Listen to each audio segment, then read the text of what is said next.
Métro de Masolo. Bakolo Masolo Bazali. Congo Métro de Masolo. Dala eloko ya kitoko. Mobange na chaîne. Oyo trésor Ntilulu ayeli biso. Vous avez pas de Congo ya niveau. Yango eza lokola cadeau pour na peuple congolais to pe pour na monde entier. Congo Métro TV. Oyo trésor Ntilulu amemeli biso. Numela papa. De Masolo. Check. Biso yo toye biso banani Congo Métro Télévision tala biso yo pona magazine biso lokola bomesano boye malamu surtout tozoye bisabino te modèle bozolandela biso pe modèle oyo bo continuer nango pambate ezola ki sa considération confiance et surtout merci na bandeko pour l'encouragement tala magazine à Congo Métro Télévision oyo ezaka présenter et pas inanga moko tonto de Chris. Derrière les caméras, Nazana Sanik Nsumbu, la réalisation, Yandeko Enoch. Boye baete magazine ya Congo Métro Télévision et bandakate soki tofongoli audience te. Audience fungwami pona kolo baete bandeko boye baete Assemblée nationale et fongoli ba porte nango déjà pona ouverture na mokolo ya le 29 janvier 2024. Yangwana esengami ete déjà président bureau d'âge oyo aza plus âgé na oyo akozala moins âgé ça dit que boyeba makambo yango makabiso tito ke luka batu oyo totikaka na bamboka bilongo ya kala pardon bozonga sute na bureau d'âge botikela pe batu mususu basala a bozonga l'illustration photo lingolo ba ete kala mingi te awa ekosenga na biso président ya assemblée ya bureau d'âge oyo aza plus âgé na oyo aza moins âgé mais bango bazwaka oyo aza plus âgé makambo ebandi pasi boye baete ezalaka esengo makasi parce que magazine Congo Métro Télévision et accompagnaka bino partout souci na biso ezalaka ete bino bokontinue kobenga biso pesa biso bainformation eza kitoko makasi boye baete ndeko Cheo Kitundu ye aza pour Félix Antoine Tshisekedi Tshilombo et puis encourager à voir qu'il y a éloge naie comment on a une cérémonie ya prestation serment et les gars qui na stade des martyrs na keti nyo surtout qui to quoi moi été to landa ndeko Cheo Kitundu.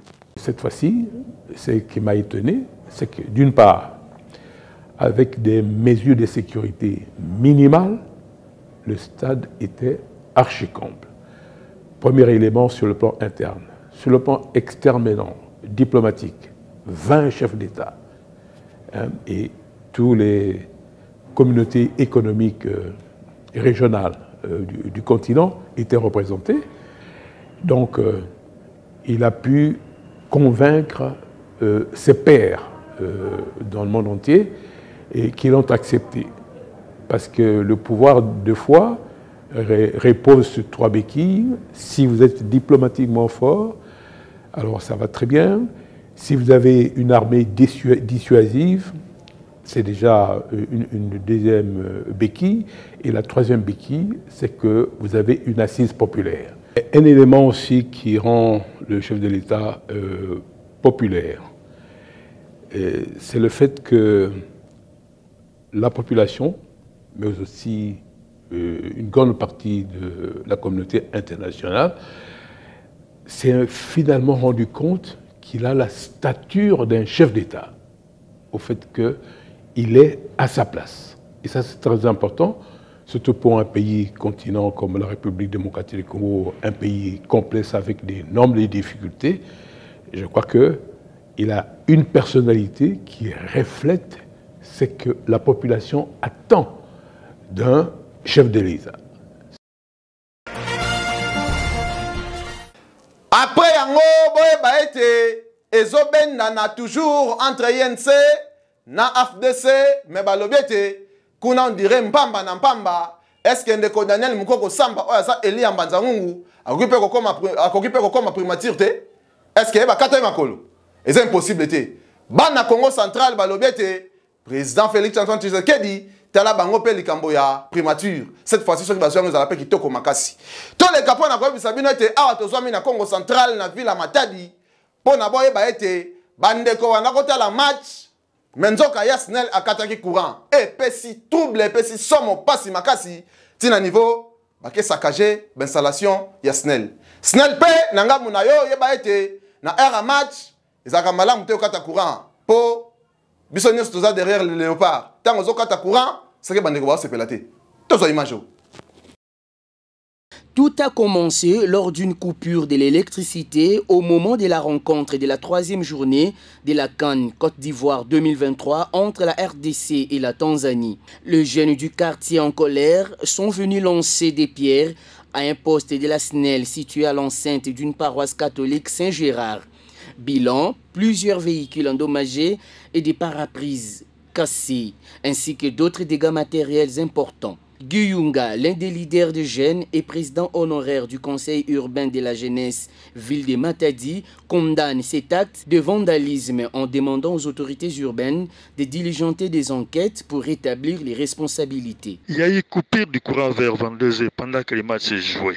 Les jeunes se sont donné le luxe de se mobiliser pour arriver jusqu'à la paroisse et projeter des pierres dans l'enceinte de la paroisse où la porte était hermétiquement fermée. Mais le dégât que nous rencontrons ce matin est énorme. Et là, nous nous demandons, nous posons la question. Est-ce que du fait de jeter ces projectiles, c'était la solution pour que le courant soit rétabli? Moi, je dis non. C'est pourquoi nous demandons aussi à la SNEL d'être conséquent.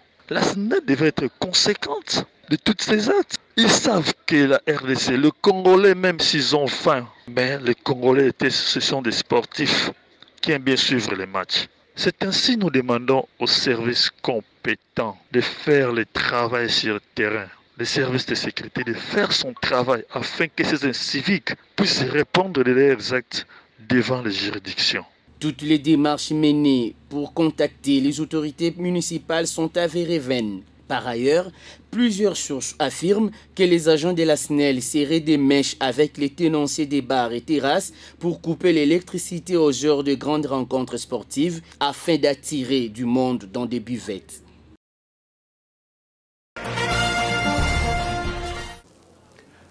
Et bongo, tikana ebisabino te eza choc mais eza logique. Bokotala libala ya pasteur Kaska Sambaka na ndenge le kaka na bosolo.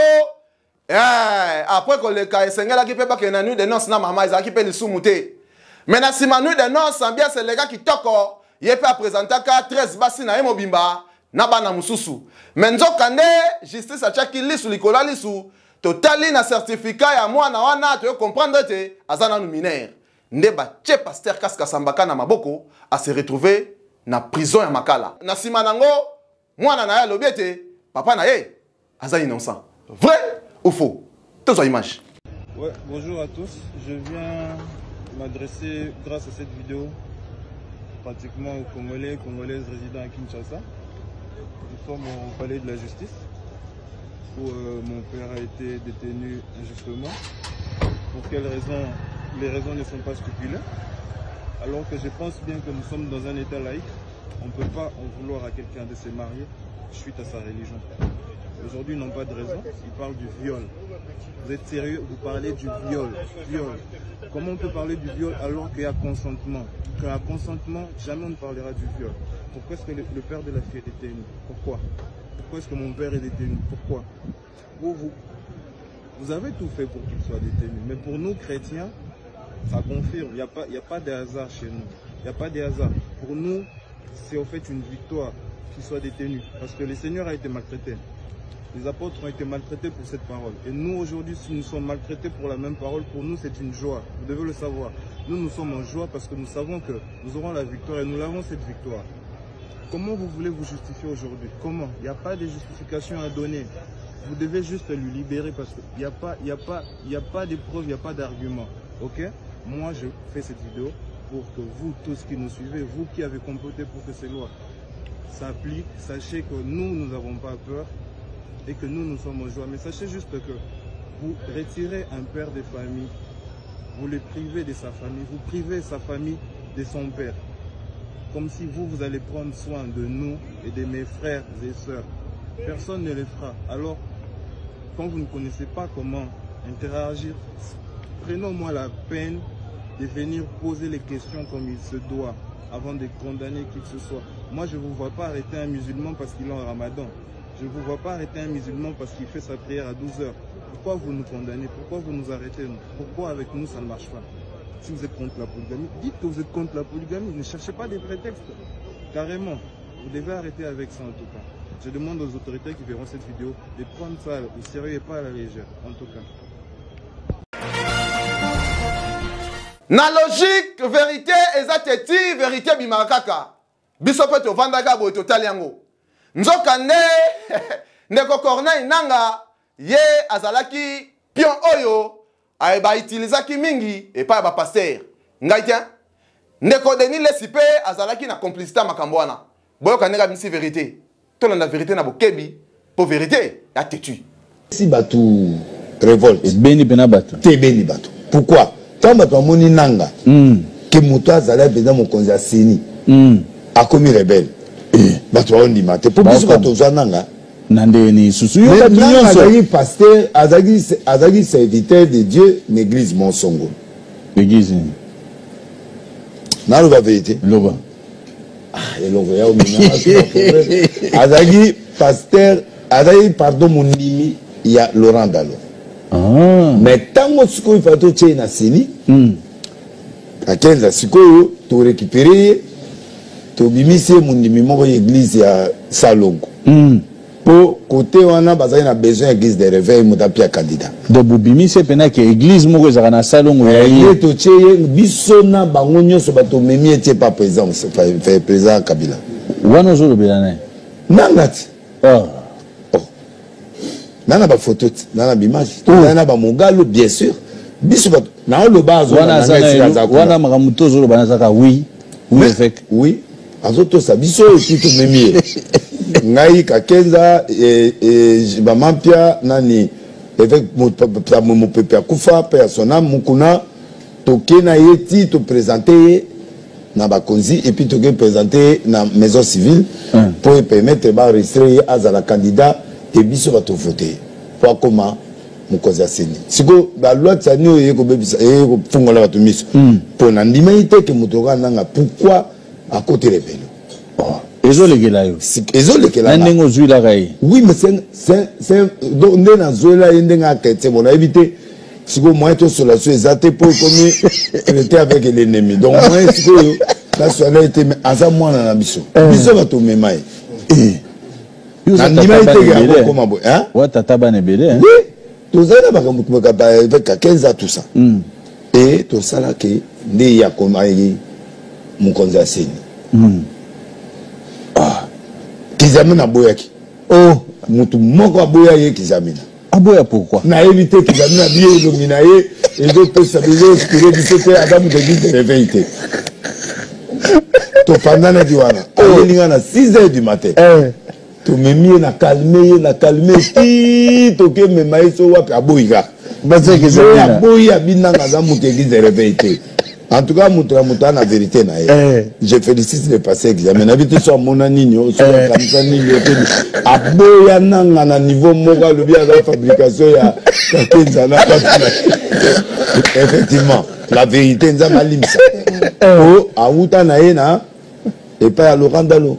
OK. Azaki bena mundimi ka sema. Mundimi a prier kuna biso to ko bimisa ye mundimi ya nani ya église moza na salon. Sika banda kuna na rigini. Abandane na rigini kuna. Ndeto bimise to sale mikanda butu butu. Ndeti de représenter comme l'église de réveil. Nzamali msana. Nzamali msana. Nzamali msana. En tout cas, et à Biloko na ngana loba, le na da dégager na compte 2024. La compte 2024. En tout cas, na dégager seul le chambeau tigala ngana tema.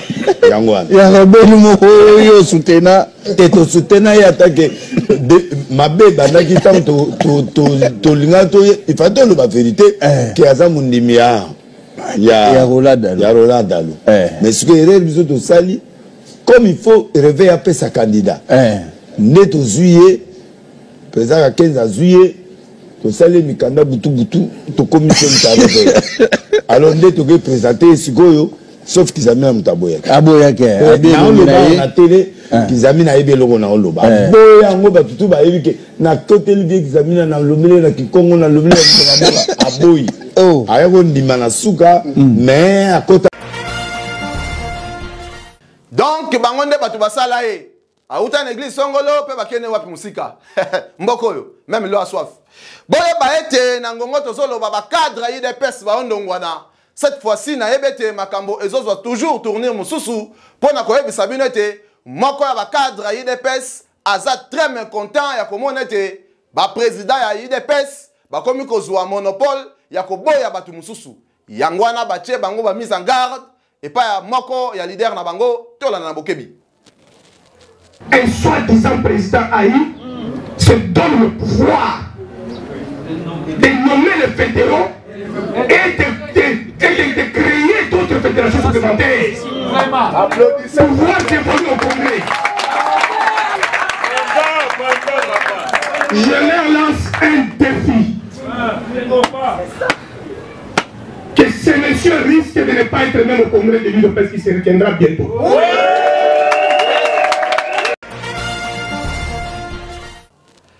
Azalaka prophète tote toyebite mais leki moi mikolondike lelo ebimi sur le toit. Boy ba ete biso Congo metro télévision to tika information te information no ces informations.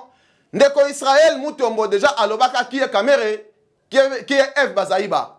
Lelo a confirmé yango to landa image oyo to comprendre Baza banani.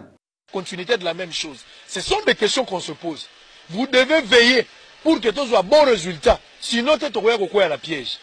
Maman, la caméra. Moi, je ne croirai pas à Kamere jusqu'à ma mort.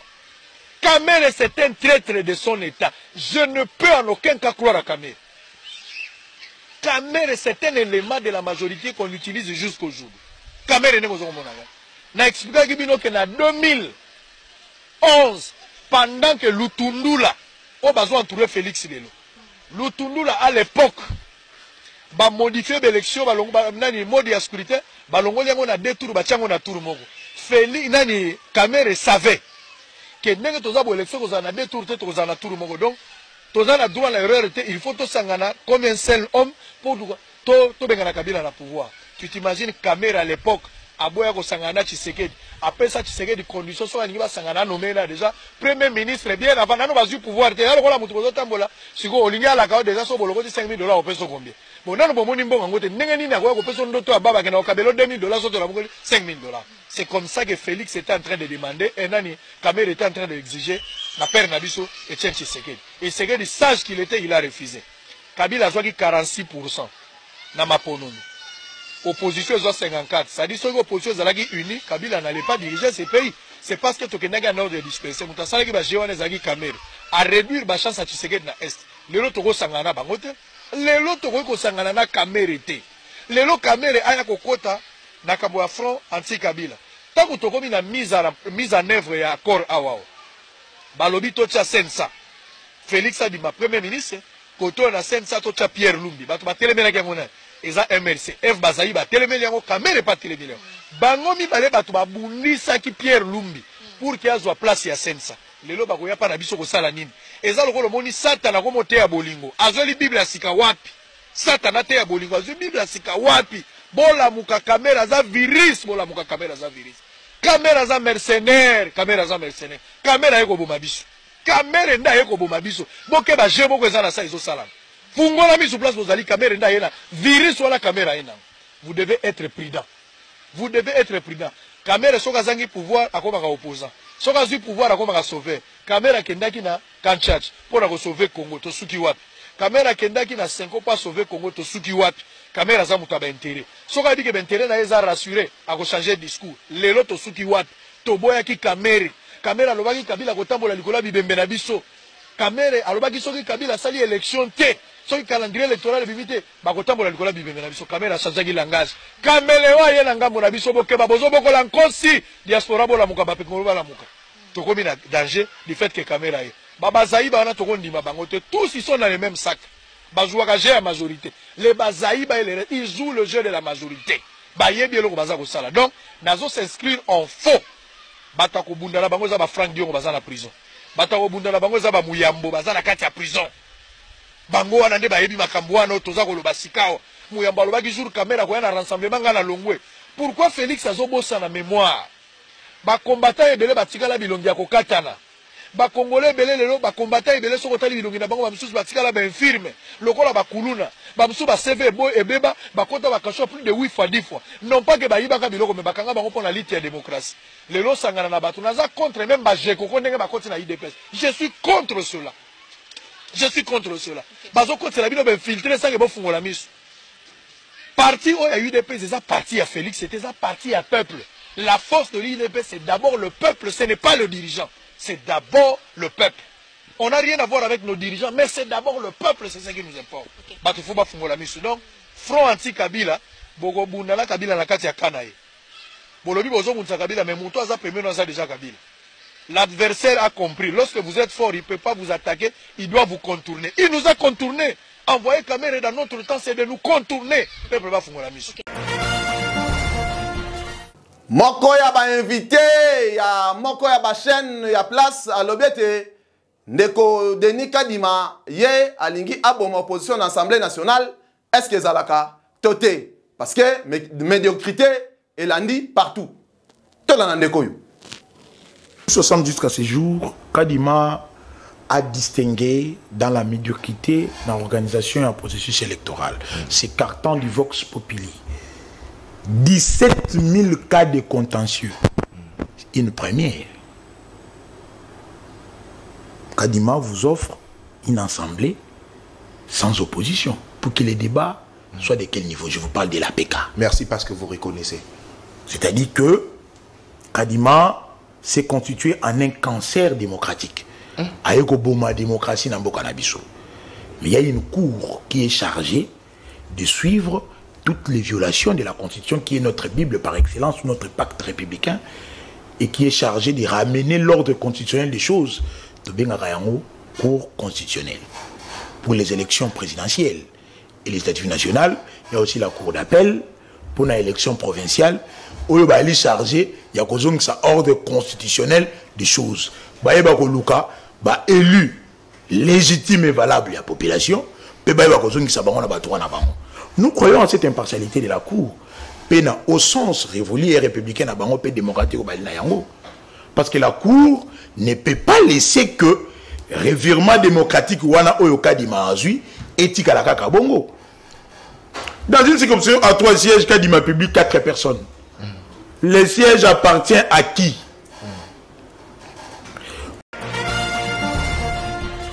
Boye baete bana kimpese mobimba ba organiser ville morte pona koyebisa biso ete papa mama batela mwana akende bisika te kote kate moto ebimate mutuka pe ebimate na parking parce que bazokotela bango na bandaku koboma bango koyiba bango yango tika bozomona lettre oyo elingi koloba ete bandeko ya kimpese baza déterminé ndeko Marina Nzebo pe oyo aza concert na biso alobi ete cette fois-ci, Kimpese ne tombera jamais. Il faut pas télémer la bateau. On va faire Moussoukou, on va faire Moboulou na Kimpese. Et c'est important. Bambanzangungu, Lukala, Kulungongo, Lufutoto, Matadi, Boma Mwanda, Kasangulu, Kisantu, Bossa l'appelle le quoi la Baninga. L'insécurité, les affaires à Batnyos. Nzokande na sima Kimpese, Pape a lancé un message à bénir. Mobali na mobali, mwasi na mwasi. Awa na Congo elekate ata muke Brazzaville pe ba telemela yango bolanda ete ndekoyo asango aza cardinal évêque monseigneur ya Brazzaville aza très mécontent ya message à pape on dira le ici hein Tolanda.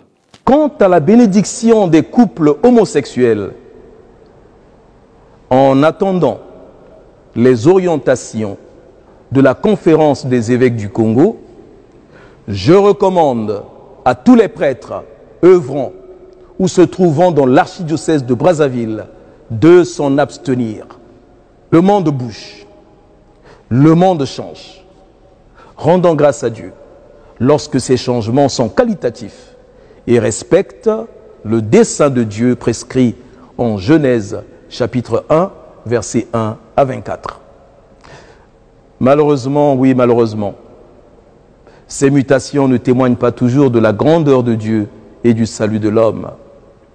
Malheureusement, oui, malheureusement, quelques intelligences défient Dieu par leur folie pécheresse en engluant subtilement et de plus en plus l'humanité dans une certaine dictature de l'individualisme, du matérialisme et du relativisme, laissant ainsi perplexes les âmes averties et perturbant la foi des humbles.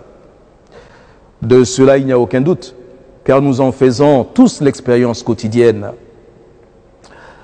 Frères et sœurs, ces perturbations malicieuses affectent les relations familiales et sociales, les relations en Église, les relations entre les Églises et les peuples, quand elles imposent de nouvelles visions idéologiques au nom de l'évolution et du droit, au nom de la globalisation, sans tenir compte des traditions et cultures locales saines qui sont, pour ainsi dire, en conformité avec l'Évangile.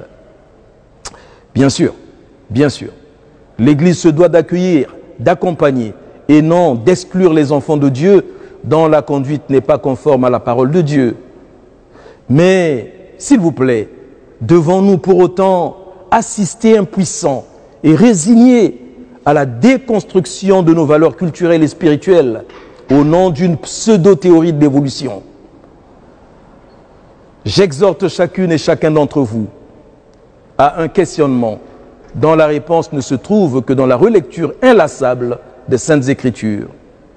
Dans cette perspective de fidélité aux Saintes Écritures, je voudrais, par rapport à la déclaration Fiducia Supplicans du 18 décembre 2023, je voudrais à ce sujet vous convier à la paix du cœur. Frères et sœurs, rassurez-vous, car au sujet du mariage, le document affirme et demeure clairement dans la ligne droite des Saintes Écritures. Il affirme que dans l'Église catholique, le mariage reste une union exclusive, une union stable, une union indissoluble entre un homme et une femme. Naturellement, oui, union ouverte à la génération d'enfants. Il n'y a donc pas de doute. Quant à la bénédiction des couples homosexuels, en attendant les orientations de la Conférence des évêques du Congo, je recommande à tous les prêtres œuvrant ou se trouvant dans l'archidiocèse de Brazzaville de s'en abstenir. Congo, chaque jour compte, quand on se réveille, il y a toujours un nouveau dossier. Maître Gims Savandaki, le quoi la batunio surtout, à Kendaki pa melimo et loko, et puis à Koti Malewa. Ba Congolais, bazank information te, ba chama na réseaux sociaux. Bongo biso pe Congo meto to lobete, bango ba chaki ndambu. Biso to chama bimba nango. Bolanda.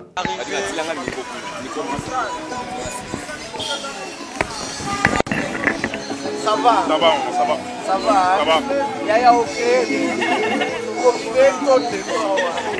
Et c'est ma nièce. Ok. À tout moment. Position de départ. Laissez au long du dos. C'est bon.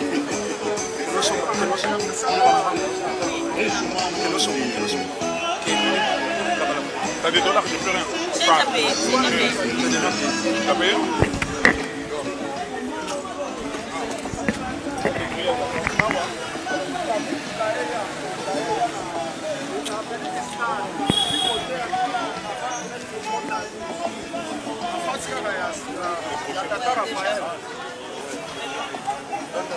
Voilà, Maître Gims Azolia Tige na vin du stade.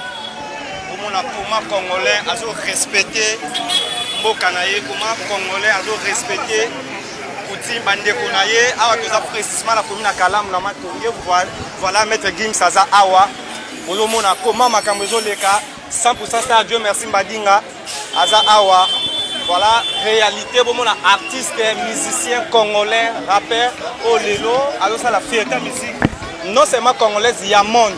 Aïe Lelo a honoré avant spectacle, Oyo ba congolais, ba zéla la stade de Martyrs. Maître Gims Lelo, Oyo, à la Kalamu, a précisément la veille du stade, tout ça la marche. Na artiste, bon, mon aké, biso toko s'arrêter, partout au monde du monde, on a déjà. Et en tout cas, il y a bon, mais là, il y a Mboka, Fanta.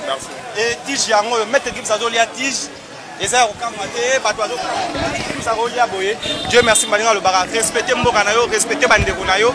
Voilà artiste musicien congolais azo honoré bino oyo bolingaka musique yeyo congolais zwa mbongo bomo asali franc congolais dollar te franc congolais biso to lobaka vérité 1000 francs congolais maman pesa ba mona Dieu merci balinga zo kosa. Voilà, après 6 francs congolais, voilà, mettre Gibbs et Wana, mettre Gibbs partout par le talaye. Voilà, mettre Gibbs. Comme la Kalamu, bon, la comment ba congolais ba yebele première. Voilà, avant spectacle à Stade des Martyrs, mettre Gibbs et Wana. Avant spectacle.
Soda bomaka soni kochaka teti makasi te ningana kama muke zwaka mwa place kotutaka mingi bordir te ndeko policier alingi anganzamela soda lakisi te ya betaka toyo bolanda toyo ndenge leli wala mbila atiga o mukuba koti naisa ko abu kilo ko de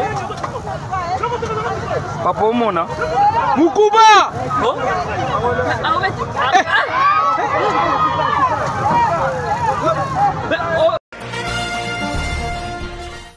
boye baete République démocratique du Congo kobeta pe na Egypte mikolezana koya mais pronostic na bino ekozala malamu mingi parce que biso tokoma kaka totala jimé le fouti nana ko gagner tozana posa to na coupe mais RDC et équipe attention bonne chance tala magazine ya Congo Metro Télévision et comme na suka boye baete bozala kebele ba numéro bozomona na sera na bobenga biso bokomela biso na ba WhatsApp to ko répondre bino et surtout boye malamu na ba mir ya Congo Metro Télévision parce que tu travailles toujours ensemble na bino et surtout nengoto lobaka été la simplicité dans la communication et ça Congo Metro Télévision merci parce que vous avez belé ko landa biso tala biso to komina suka merci na Sanit Ntsumbu derrière les caméras merci Nenok Oyo Aza derrière les caméras la réalisation et ngai tonto de Christ Nazaki liboso pour la présentation à magazine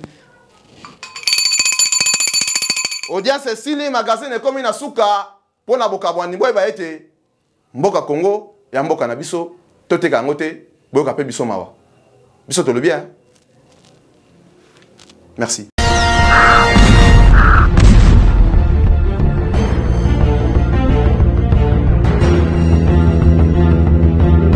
Congo Metro de Masolo. Bakolo Masolo bazali. Congo Metro de Masolo.